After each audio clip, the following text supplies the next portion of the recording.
I'm not forcing it. This is what appeals to me. And when I'm painting landscape, it's very much about my relationship to it, I suppose. So by just going for a look, you know, this distressed look, the paint's being attacked here, it's scraping off. Attacking it in kind of an abstract, in an expressionist way, I learned was a good way of getting that kind of side of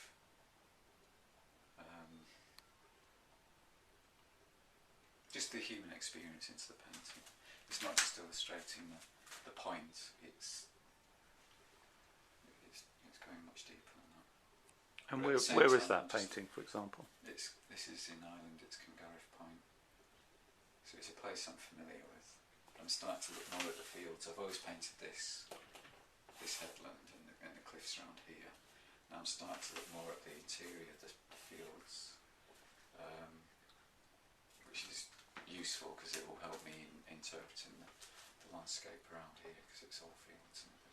So since that one has the sea on the left and the fields on the right, is this a kind of a piece that shows that shift, if you like, in your interest at the moment? You know, you're moving from the left to the right. Yeah, I guess it might do. Why are you holding it back? You said that a minute ago, that you're holding this one back. I want to build on it. I want to learn from what I feel I've gone a step forward in a direction that I like the look of. I want to kind of work up a series. I want that to help me through a few more paintings, perhaps of the landscape around here, or perhaps just more of those fields. But there's something I've achieved here. I got it in one of the paintings that I sent to Shetland, and it got sold. I'm less concerned with an accurate kind of representation of the sea as I am with, I don't know. I mean, it's the sea, it looks like the sea. Reed swallows the sea, but it's not fussy, it's not got ripples, it's not got the sunshine, it's not bothered about all of that kind of stuff, which may not be there anyway. So it's not the sea then, it's just a kind of couple of... It's an abstract shape. Yeah, it's a kind of triangle and then another sort of triangle of bluey grey colour. Yeah. Just breaking down to the abstract shapes.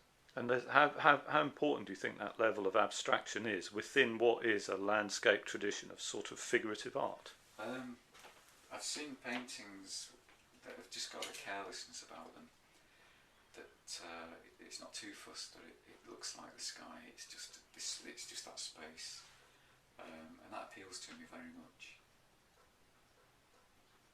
I don't know why. But,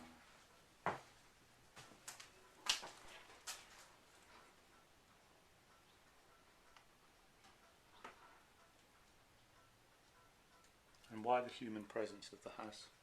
I suppose just because it was there. So the scoring, I've just seen a show of Donald Teskey's charcoal drawings, and he'd done this scoring thing, and it kind of really deeply scored the paper with a knife or a palette knife or something, and I thought that was really exciting. Anyway, I didn't think more on it. I went out painting later on in the afternoon around the other side of the bay. Started painting this field, which they call locally the landing strip. It's a joke name.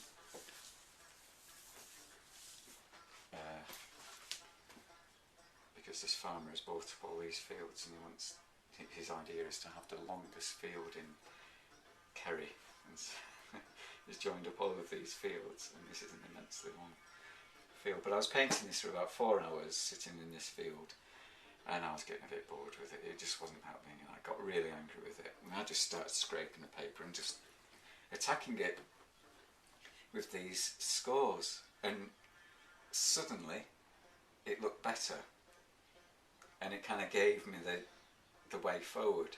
Suddenly I realised that's what it was, just lacking expression. It was just dead.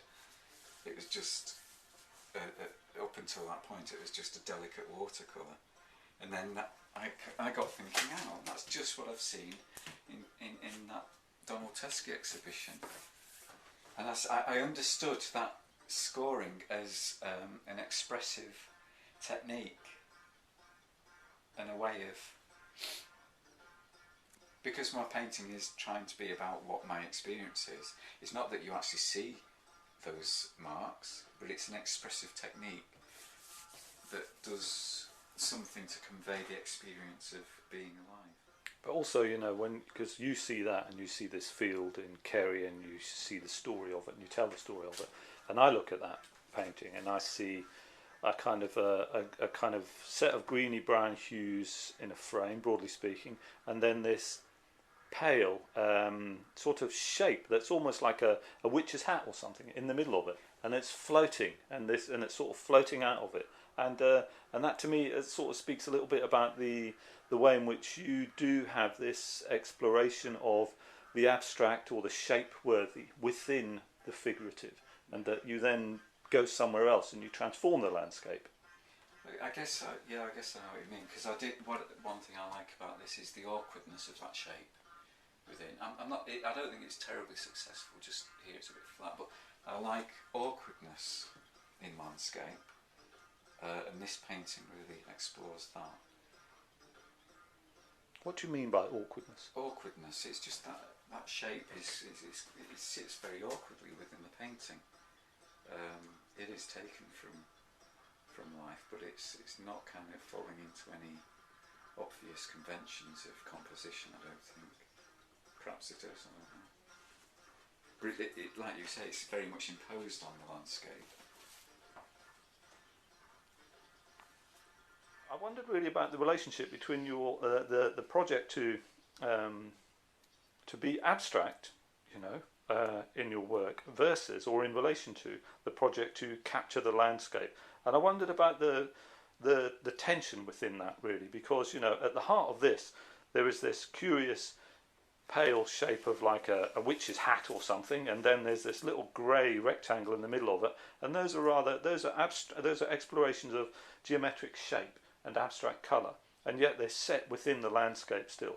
And I wondered about that, you know, are you actually trying to break out of the landscape, or do you feel safe and secure within the landscape with a more modest form of experimentation or abstract exploration? Yeah, I guess I do, like you said, more modest form of exploration. I'm not trying to be an abstract painter, purely abstract.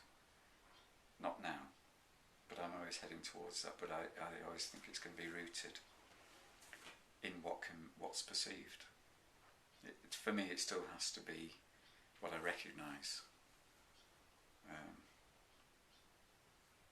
If that's what you're driving at, still kind of, yeah. I wouldn't say it's a safety net. It's actually what I'm interested in. I'm interested in exploring the visual world as we see it and blowing it apart and then just transposing it to the surface as I see it, but really blowing it apart and understanding it, breaking it down to its elemental component parts, and that's what interests me. I'm not really trying to explore in it. Well, in a way, I'm exploring an inner landscape, but not in the sense of closing my eyes and painting feelings and painting the forms of, you know, that people say they can experience and paint sometimes. That doesn't really inspire me. I feel that through connecting what's outside and what I see and experience, it will just automatically connect with what's inside because I'm doing it. So I'm kind of trying to bridge the two worlds and bring them closer together in a way. But it's always going to be, as far as I can see, it's always going to be representational.